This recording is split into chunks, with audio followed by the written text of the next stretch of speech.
Ang kwento ni Tomby. Ang kwentong ito ay hango sa totoong buhay. Mula ito sa isa nating tagapakinig. Karanasan ito ni Nato. Walang eksaktong taon. Probinsya ng Negros Occidental. Sa buong buhay ni Nato, hindi niya inakala na ang tunay na ama ay isa palang aswang. Nabuhay ito sa poder ng amain, pangalawang asawa ng ina. Bugbog sarado sa tuwing lasing, hindi kasundo sa lahat ng bagay. Nang masawi ang ina sa isang trahedya, nagpa siya na puntahan ang probinsya kung saan mahahanap ang ama.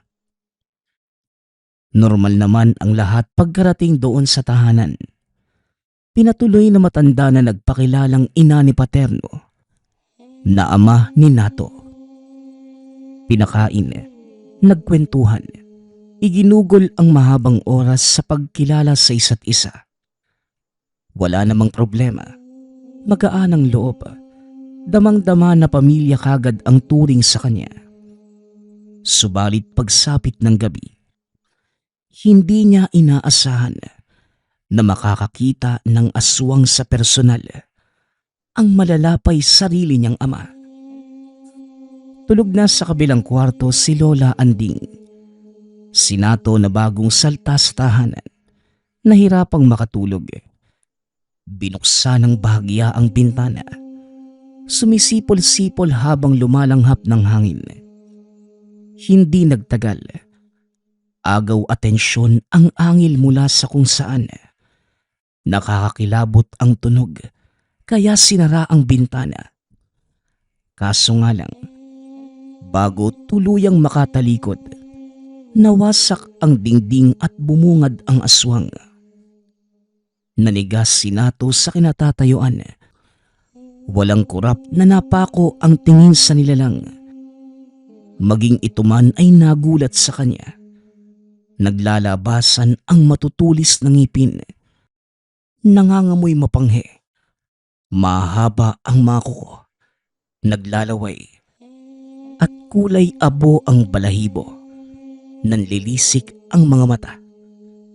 Nang walang ano-ano'y, sumigaw ang binata ngunit kagad sinakal. Inakalang ikamamatay ang sandali. Subalit dumating si Lola Anding. Pasimpleng sinita ang nilalang. Naging maamo ito at dahan-dahang lumayo. Kasabay ang unti-unting pagpapalit ng anyo. Lumitaw ang isang lalaki na nasa edad 40. Napako ang tingin ni Nato. Naguguluhan kung bakit magkamukha sila. Nang sulyapan si Lola Anding, ito na ang nagpaliwanag. Tingnan mo na rin eh. Ang sabi ko agahan mo ang pag-uwi. Naabutan ka tuloy ng anak mo. Ibinalandra mo pa kagad yung tunay mong pagkatao. Pagpasensyahan mo na apo ha. May saltik kasi minsan niyang tatay mo. Hindi marunong makinig. Wika ni Lola Anding. Lalong hindi nakapagsalita si Nato. Muling napatitig sa lalaki. Pilit pinoproseso ng utak ang nadinig. Aswang nga ang ama. Bagay na umaalingaw sa isipan niya. Nanlumo itong naupo sa isang tabi. Ano kaya mo? Anak ko ang binatang to. Aba, paano naman mangyayari yun? Ni kailan hindi ako nagkaroon ng nobya. Nagpapauto na naman kayo sa kung sino eh. Hindi dahil nagpakilala sa ganyan, maniniwala kagad kayo. Nanay naman. Wika ni Rene. Hoy, wag mo nga akong maganyang-ganyan. Tatamaan ka talaga sa akin eh. Nakalimutan mo na ba? Kung kumarengkeng ka dati akala mo mauubusan ka ng babae. Kung saan ka mapadpad, may babaeng umaaligid. Oh, wag mo akong bigyan ng ganyang reaksyon. Akala mo naman ang dangal mong tao. Aswang ka na nga, babaero ka pa. Tugon ni Lola Anding. Nay naman, grabe kayo kung magsalita. Hindi ko nga maalala, pero tandang-tanda nyo pa. Malamang, nakalista sa utak ko lahat ng kalokohan mo para kung sakaling may dumating dito at magpakilalang anak mo, hindi na ako magtataka. Saka naguhugas kamay ka pa kamukhang kamukha mo nga tong binata. Pag-uusap ng mag-ina. Hindi na nagsalita pa si Tatay Rene. Tinignan si Nato at umiiling na umalis. Si Lola Anding ang nagpaliwanag sa katauhan ng ama. Sa kwentada ng edad ng binata, nilinaw na matanda na nabuo siya sa sinapupunan ng ina. Hindi pa aswang si Rene. 20 taon na maging aswang ito. Menor de edad noong umarangkada ang pagiging babaero. Gayunpaman, hindi makapaniwala ang binata sa takbo ng mga pangyayari. Ngayon pa lamang, nagsisisi na ito kung bakit pa niya hinanap ang ama. Kung alam na isa itong halimaw, hindi na sana pumunta pa roon. Habang lumilipas ang oras, nagbabalak si Nato na umalis sa tahanan. Hindi na nais pang manatili doon. Subalit nang buksan niya ang pinto, bumungad ang ama. Titig na titig, mababakas na maging ito ay hindi makapaniwala na meron siyang anak. Nang makitang bitbit ang bag, binawi niya ito at nagsara ng pinto. Oy, di ba nakita? Kakarating mo lang tapos aalis ka kagad. Iho, gusto ko lang malaman mo na sa sandaling pumunta ka rito, hindi ka na makakalabas pa. Dito ka na lang habang buhay. Subukan mo lang tumakas. Ako mismo ang hahabol sa'yo sa ganap kong anyo. Banta ni Tatay Rene. Dahil doon, nanlamig ang katawan ni Nato. Walang ano-ano'y pumasok ng kwarto at nagtago. Kinabukasan, nagbago ang timpla ng hangin. Kung umakto ang mga ito, akala mo'y walang aswang. Pinaghanda siya ng agahan, prutas, gatas, biskwit, kanin at ulam. Napako ang tingin sa mga putahe. Litaw na litaw ang hiniwang karne. Napalunok ang binata sa ideya na posibleng laman ito ng tao. Kaso kagad itong sinaway ni Tatay Rene. Oy, huwag kang mag-isip ng ganyan. Dahil walang kumakain ng tao sa pamilyang to. Porque may aswang, tao kagad ang kinakain. Iho, oo, aswang ako. Inaamin ko yun. Pero iba ang tawag ng aking sikmura. Ang nasa mesa, karnehan ng baboy at manok. Grabe naman tong apo mo na Ang sama mag-isip Wika ni Tatay Rene. Kahit ako, magdadalawang isip kapag mag-uuwi ka ng karne. Baka mamaya, laman ng kapwa ko tao ang ipakain mo. Tugon ni Lola Anding. Ay nako, maglola nga kayong dalawa. O sige, pagtulungan niyo ako. Nagtawanan ang dalawa. Panay lamang ang tingin ni Nato at nang makumpirmang karne ng baboy at manok ang nakahanda, sumabay na sa agahan ang binata. Matapos yun, dinala ito ni Lola Anding sa bayan para mamili ng mga gamit. Pinasyal na rin sa buong lugar para maging pamilyar. Hindi lubos maisip ni Nato na mapera ang matanda. Kung pagbabasehan ang lagay ng tahanan at itsura, hindi masasabing may tinatagong salapi. Ngunit ito sila ngayon. Binibili lahat anuman ang matipuhan. Nang makasalubong ang kakilala, nag-alok ng kambing. Matapos magkasundo ay kagad binayaran. Kung susumahin lahat ng yun, libo-libo ang halaga. Pagka-uwi nakasalubong sa daan si Tatay Rene, may bitbit itong balde na selyadong selyado. Subalit tumutulo ang sariwang dugo. Habang naglalakad, panay ang sulyap doon. Iba ang kutob ng binata na mga sandaling yun. Idagdag pa ang kilos ng ama na inilalayo ang bitbit. Gayunpaman, pagkarating ng tahanan ay nakumpirma kung ano ang laman. Laman ng aswang. Diretso sa kusina para lutuin. Nakatayo lamang si Nato habang pinapanood ang ginagawa ng ama. Itinuring na karne ng baboy ang laman ng aswang. Hinugasan, hiniwa, pinakuluan, inihaw ang iba. Habang ang tira naman ay nilaga, nag-alok pa ito ng maluto. Tay, kapwa aswang pala ang kinakain mo. Hindi ba dapat tao o hayop? Tanong ni Nato. Ay nako, ganyan kayo mga ordinaryong tao. Kapag nakarinig ng aswang, iisipin na tao kagad ang kinakain. Iho, may lahi ng aswang na kung tawagin ay agaras. Silang kumakain ng kapwa aswang. Nambibiktima pa rin naman ng tao. Nananakot ganun. Pero hindi namin kakainin dahil masyadong matapang sa sikmura namin ang dugo at laman ng tao. Mainam na rin yun para kahit papano. Naiiba ako sa karamihan. Wika ni Tatay Rene. Agaras?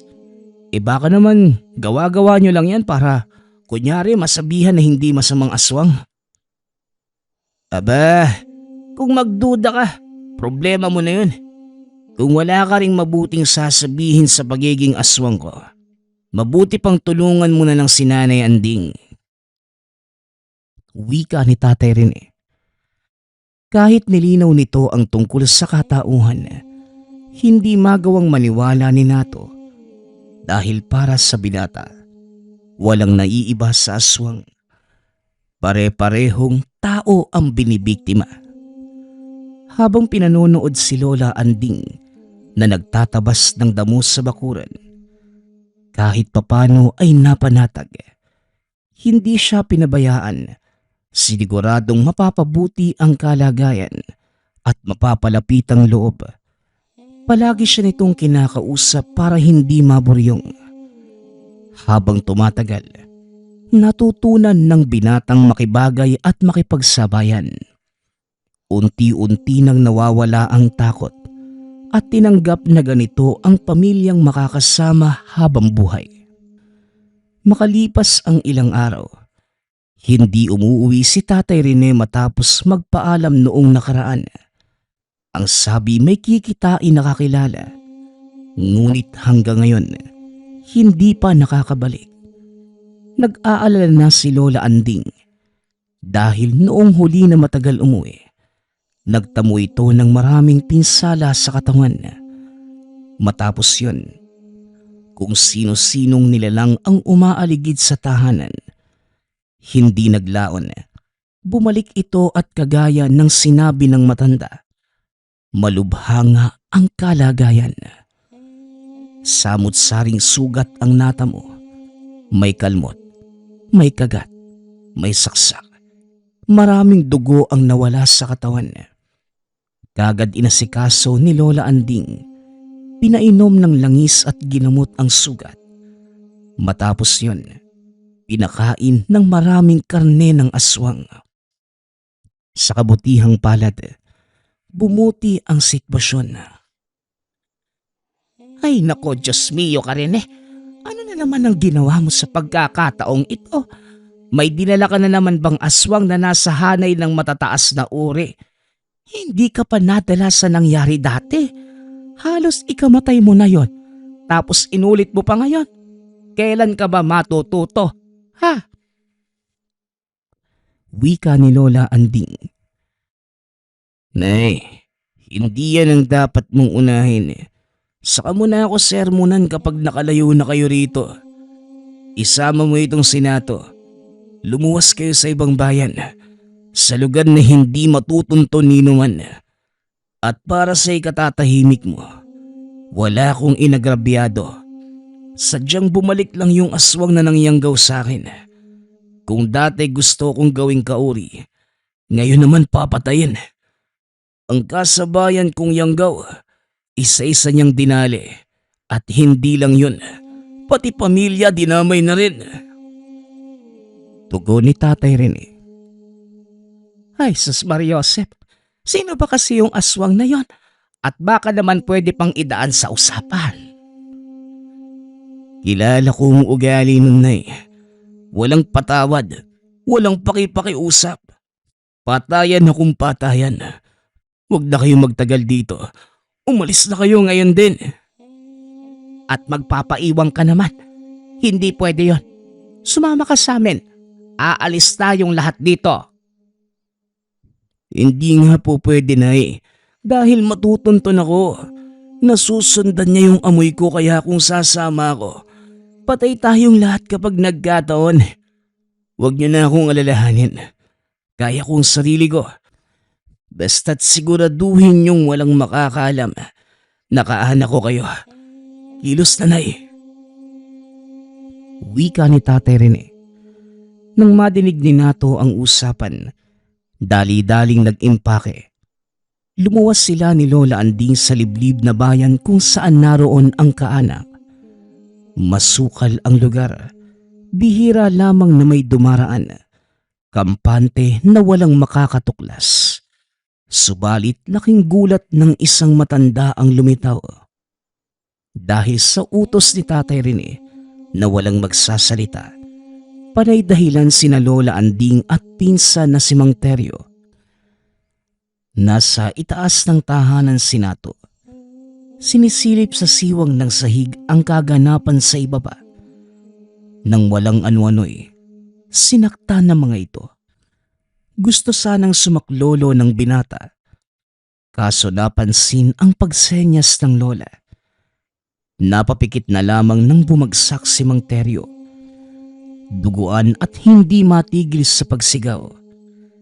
Dito na nagsalita si Lola Anding. Walang magawa kundi ituro ang kinaroroonan ng anak. Nang makalis ang matanda, dali-daling bumaba para tumulong. Mabuti na lamang ay may malapit na manggagamot na kagad inagapan ang sugat. Kaso nga lang, nagtataka si Nato kung bakit masama ang titig nito sa kanya, na para bang may ginawa siyang hindi kaaya-aya. Matapos ang gamutan, lihim siyang kinausap ng manggagamot. Eho, gusto ko lang sanang itanong kung alam mo ba ang bagay na nasa iyong bulsa. Ikaw ba ay anak ng isang aswang? Tanong ni Mang Manoy. Hindi nakasagot si Nato. Kinapa ang bulsa at naramdaman na merong maliit na bato. Hindi niya ito kinuha. Hinintay ang susunod na sasabihin ng manggagamot. Binalaan siya nito na huwag ilalayo dahil makakatulong sa oras ng peligro. Bakit po? Ano po bang alam niyo sa bagay na ito? Tanong ni Nato. Ang tawag sa bagay na yan, Bato ng aswang. kapag hawak ito ng isang tao, pwede siyang maging halimaw o hindi kaya magagamit ito bilang laban sa mga kaaway. Ipagpaumanhin mo ang masama kong titig. Akala ko sinasadya mong dalhin yan sa tahanan ko para manakot. Parang wala ka namang kaalam-alam sa tangan mo. Hindi bali na. Magbibigay ako ng gamot para kay Teryo. Siguraduhin mong maiinom sa tamang oras. Wika ni Mang Manoy. Matapos ang insidente, naging alerto din ang manggagamot. Naglagay ng pangontra sa paligid para maiwasan ang pagbalik ng aswang. Oras-oras bumibisita sa tahanan para masigurado ang kaligtasan ng lahat. Dito napag-alaman na kapatid ni Mang Teryo sa ama, kaya gano'n na lamang ang pag-aalala. Nang magkaroon ng oras, nakipag-usap si Mang Manoy kay Nato. Kilala pala nito si Tatay Rene at ang nakababatang kapatid, kasabayan na nayanggaw noon. Dahil manggagamot ito, nagawa niyang agapan. Subalit makalipas ang ilang taon, nagpakita ang aswang na yumanggaw at pinaslang. Sa puntong ito, pinagdarasal niya na makatagpo ito para pagbayarin. Kaso nga lang, hindi niya kilala kung sino. Nagsuwestyon si Nato na magkita sila ng ama dahil pareho naman ng taong pinag-uusapan. Sumang-ayon naman si Mang Manoy, kaya't nagpasama ito sa pag-uwi. Ayaw sanang pumayag ni Lola Anding sa takot na mapahamak. Kaso sinigurado ng manggagamot na poprotektahan niya ang binata. Kagad silang bumalik sa tahanan at naabutan si Tatay Rene. Hinayaan ni Nato na mag-usap ang dalawa. Ikwinento ni Mang Manoy ang kaganapan sa bahay ni Mang Teryo. Ganun na lamang ang galit ng ama. Ngunit hindi dito nakasentro ang usapin. Pinagtibay ang plano para sa pagbabalak na itumba ang aswang. Sigurado ka naman sigurong kilala mo ang yumanggaw sa'yo, hindi ba? Wala kong ideya kung sino ito at kung ano ang itsura dahil hindi ko pa nakikita. Wika ni Mang Manoy. Hindi naman natin kailangang hanapin dahil siya mismo maghahanap sa akin. Dinalaw ko ang kasabayang kong niyanggaw noon. Ubus na sila. Ako na lang ang natitira. Hindi ko alam kung anong rason niya para isa-isahin ang lahat ng nilahian niya. Tugon ni Tatay Rene. Sa tagal ko sa larangan, marami na akong pasyenteng nayanggaw. May nakalaban na ring aswang. Pero ngayon pa lamang ako nakadinig na pinapatay ng aswang ang mga nalahian. Sawa na yatang magbarami. Ano man ang dahilan niya, wala akong pakialam. Ang gusto ko lang sa mga sandaling ito, patayin siya bago ako maunahan. Huwag kang masyadong kabahan dahil hindi ka nag-iisa sa labang ito. Maaasahan mo ko. Sabay nating hulihin ang aswang at pagbayarin sa ginawa niya. Wika ni Mang Manoy. Matapos magkasundo ng dalawa, kanya-kanya na sila sa paghahanda. Sa tahanan muna nagpalipas ng araw. Bawat kanto ay nilagyan ng pangontra at patibong. Naninigurado na sa bakuran pa lamang, mauhuli na ito. Subalit kung kailan handa na ang lahat, saka naman walang nagpapakita. Hanggang sa 1 linggo ang lumipas, hindi pa rin nagpapakita ang aswang. Ilang ulit nag-orasyon si Mang Manoy para tawagin ang halimaw. Subalit hindi yata umaabot sa pandinig nito. Hanggang sa umabot ang araw na nawalan na lamang ng pag-asa. Umuwi ang manggagamot upang asikasuhin ang naghihintay na mga pasyente. Gayunpaman, mahigpit na binalaan si Tatay Rene na huwag magpapakampante. Habang si Nato naman sa kabilang banda, bumalik para tignan ang kalagayan ni Lola Anding at Mang Teryo. Sa kabutihang palad, ayos naman ang lahat. Ilang buwan pa ang lumipas. Saktong nakalimutan ang tungkol sa aswang. Umuwi na rin sina Nato sa sariling tahanan. Bumalik sa nakasanayang buhay. Inasikaso ang maliit na taniman sa bakuran. Nagpupunta ng bayan para magbenta ng kambing at kung ano-ano pa. Habang si Tatay Rene naman, inatupag ang tawag ng sikmura. Isang gabi, nakita niya ito sa kusina. Kababalik pa lamang nito sa anyong tao. Kagat-kagat sa bibig ang parte ng aswang. Nasanay na lang din si Nato na makitang ganto ang ama kaya hindi na siya kinikilabutan. Upo sa tabi, Panonoorin ito mula sa pagluluto hanggang sa pagkain. O ikaw, hindi pa tayo nag-uusap tungkol sa pagiging mag-ama natin eh. Tanggap mo na ba ako? Tanong ni Tatay Rene. Napatitig si Nato sa biglaang tanong ng ama. Ito rin ang tanong ng binata sa sarili. Nang mapasulyap kay Lola Anding, naging matimbang ang sitwasyon. Dati, kung makakarinig ako ng aswang, takot kaagad yung bumabalot sa akin eh.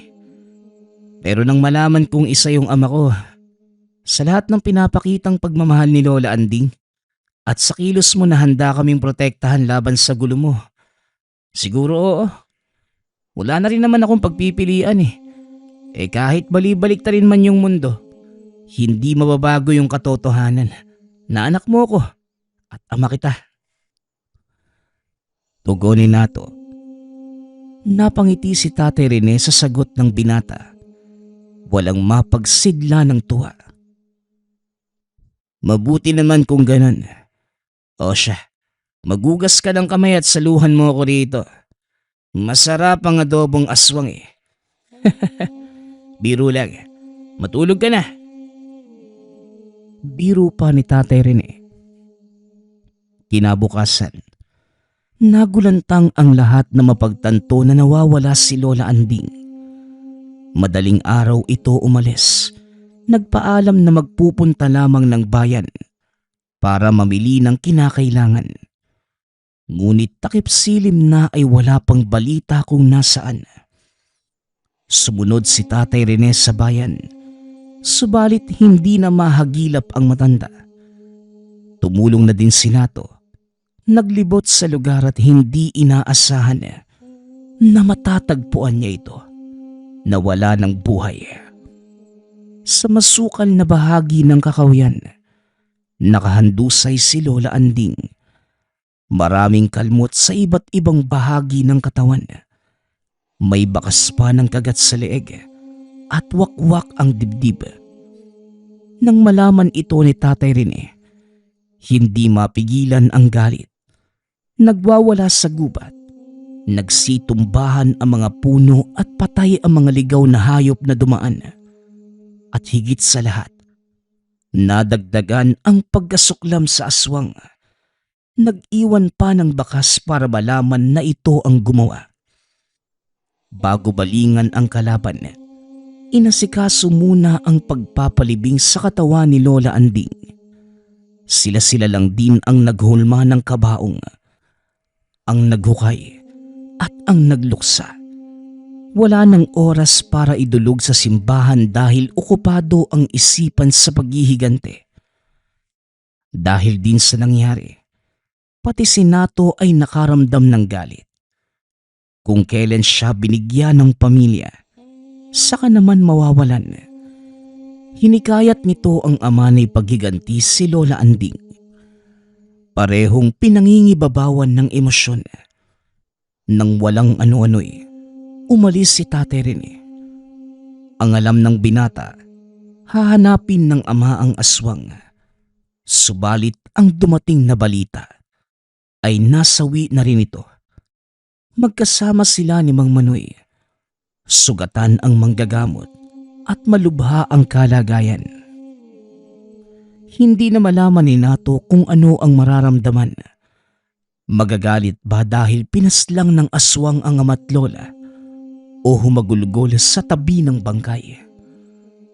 Ngunit wala sa nabanggit dahil natagpuan na lamang ng binata ang sarili na naglalakad.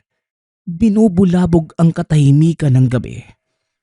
Tinatawag, hinahamon ang aswang. Hindi naglaon ay bumungad ito sa kanyang harapan. Malaki ang pagkakangisi. Ang lakas ng loob mong magtawag, iho. Kamukha mo ang huling yanggaw na niligpit ko. Anak ka niya, no? Kung sa bagay, kahit sinong anak naman. Magagalit kapag nalaman na pinaslang ang ama. Wika ng lalaking kaharap. Ikaw, ikaw ang dahilan kung bakit naging aswang ang tatay ko. Tapos bumalik ka para patayin siya. Ano ba talagang sadya mo? Tanong ni Nato. Sabihin na lang natin na wala akong magawa. Kaya mambibiktima ng Yanggao. Tapos kapag ganap na sila, babalik ako para ligpitin. Matagal ko na itong ginagawa. Kaya wag mo kong tanungin. Ikaw, ano sa tingin mo ang ginagawa mo ngayon? May ugali pa naman ako na pinapatulan ko kung sino man ang maghamon. Hindi ako kumakain ng tao, pero pwede ko namang tikman ang laman mo. Muling wika ng nilalang. Ibinalandra nito ang anyo bilang aswang. Sumugod, ngunit laking gulat ng may humarang. Tumilapon ang aswang. Nanlilisik ang mga matang tumitig sa lalaki. Kaya pala hindi ka mahagilap dahil nanggugulo ka lang pala sa mga tao.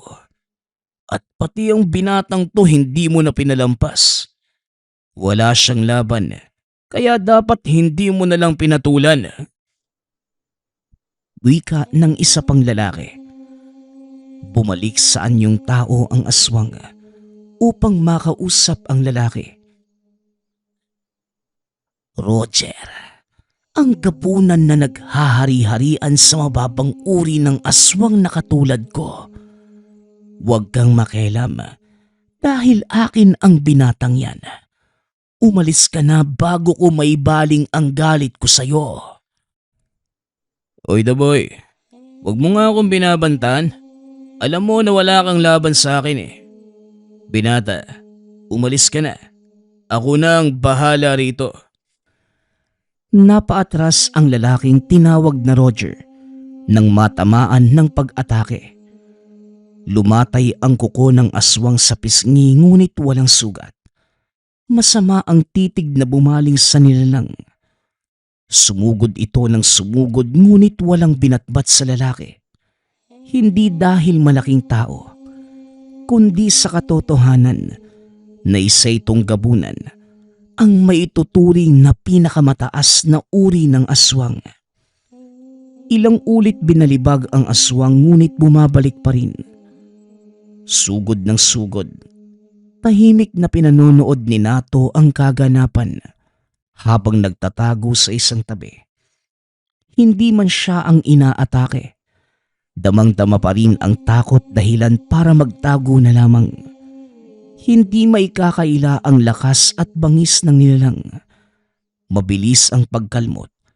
Kung ano-anong atake ang ginawa para lamang sakta ng kalaban. Subalit hindi rin may kakaila ang husay ng lalaking gabunan. Kahit nasa anyong tao lang, pasimpleng sumasabay sa galaw. Hindi naglaon ay sinakalang aswang at binagsak. Hinihingal na bumalik sa anyong tao ang halimaw at masamang tumitig kay Roger.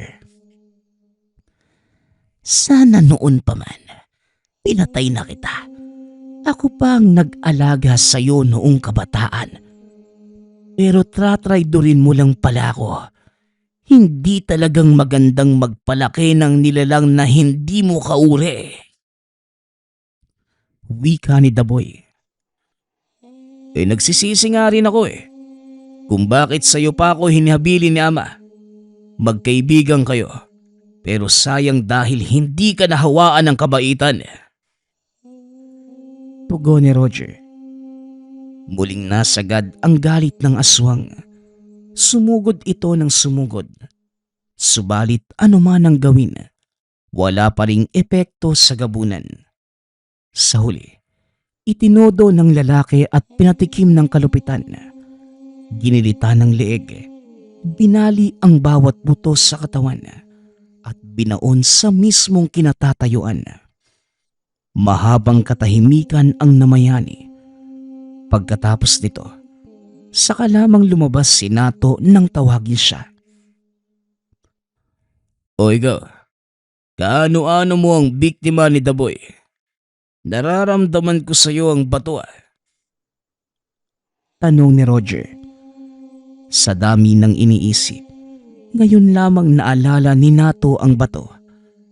Sa puntong ito, inilabas na mula sa bulsa.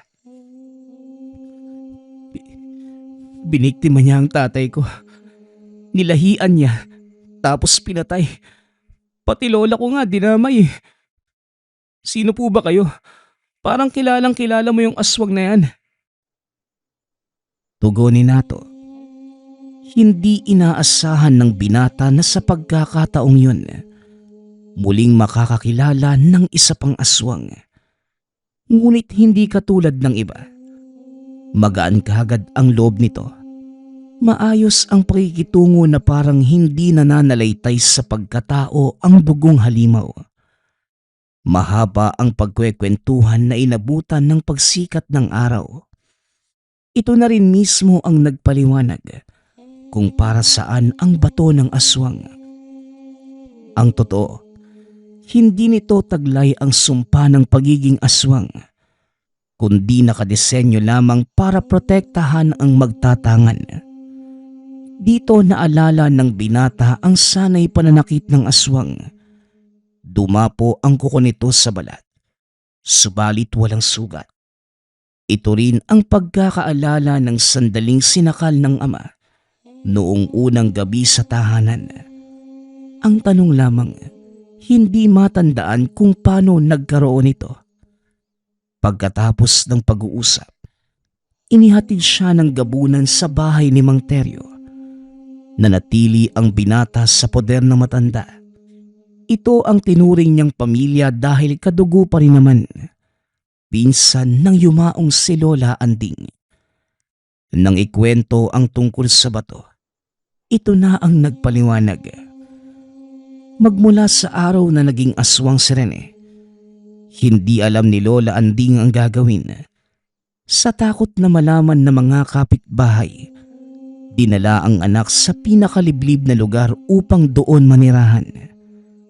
Makalipas ang ilang taon, nagtanong-tanong sa albularyo. Hindi na magagamot ang pagkayanggaw, kaya't binigyan na lamang ito ng tinatawag na bato ng aswang. Hindi para maging aswang din ang magtatangan, kundi para proteksyonan ng sarili na hindi mapuruhan ng halimaw kung sakaling aatakihin. Sa pagkakaintindi ni Mang Teryo, ipinuslit na matanda ang bato sa binata sa araw na dumating sa tahanan. Iyon ay upang protektahan sa posibleng panganib. Dito lalong naantig ang damdamin ni Nato. Kung sana'y buhay si Lola Anding, personal itong makakapagpasalamat sa kanya. Gayunpaman, hindi dito nagtapos ang kapalaran ng binata. Makaraan ng ilang taon, sa tulong at gabay ni Mang Manoy, nilinang nito ang kakayahan sa paglunas ng yanggaw hanggang sa kinilala ng mga tao. Ilang biktima na rin ang ginamot.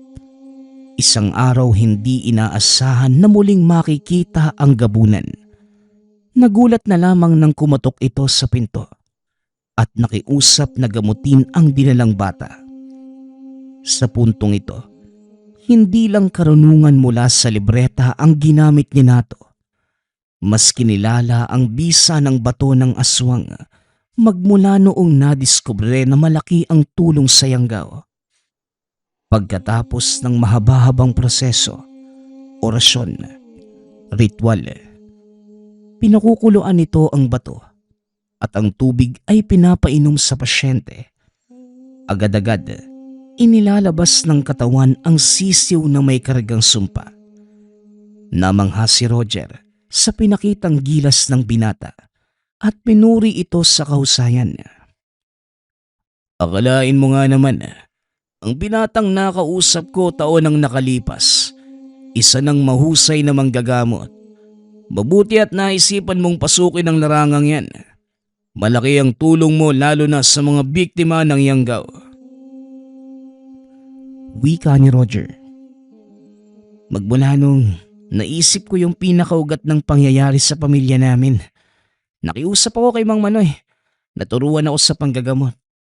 Sa gabay niya, nagawa kong agapan yung sumpa ng Yanggaw na minsan nang sumira sa buhay ng aking ama, ng aking lola, sa aking pamilya. Tugon ni Nato. Ipagpatawad mo na lang sana ang ginawa ng mga kauri ko. Saan ka ba namamalagi ngayon? Sino pala itong bata? Natagpuan ko lang habang palakad-lakad. Naramdaman kong may sumpa kaya dinala ko kagad sa'yo. Kung itatanong mo kung paano ko nalaman, nakasalubong ko si Mang Teryo noong nakaraan. Siya mismo ang nagsabi na pumasok ka na sa panggagamot. At para sagutin ang tanong mo, wala akong permanenteng tirahan. Naglalakbay lang, naghahanap ng lapastangan na aswang para turuan ng leksyon. Wika ni Roger. Napangiti si Nato sa sinabi ng gabunan. Naikwento na nito dati ang pinagkakabalahan sa buhay. Nahahanay man sa mataas na uri ng nilalang, ginamit nito ang estado para ligpitin ang mga aswang na walang awa sa pambibiktima, kagaya ni Daboy. Nang mahimasmasa ng bata, nakiusap si Roger na ang binata na lamang din ang magpalaki dahil sa lansangan ito natagpuan. Kinupkup nga ito ni Nato, itinuring na sariling anak, pinalaki at nang magkaedad, tinuruan din sa panggagamot. At sa paglipas ng panahon, silang mag-ama ang kinilala ng mga tao na mahusay sa paglunas ng Yanggaw at ang pangunahing gamit ay bato ng aswang.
Nagpapasalamat nga pala ako sa lahat ng sumusuporta sa ating channel.